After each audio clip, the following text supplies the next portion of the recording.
এটা হচ্ছে ক্যালসিয়াম। হ্যাঁ, এই যে ক্যালসিয়ামের বক্স, এগুলো বিশেষ করে আমি রাত্রে খাই। এটা ক্যালসিয়ামের বক্স, এই ক্যালসিয়াম।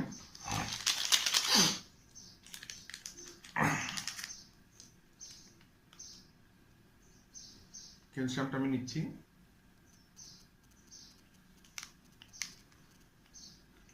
আপনারা জানেন আসলে প্রচুর গরম পড়তেছে।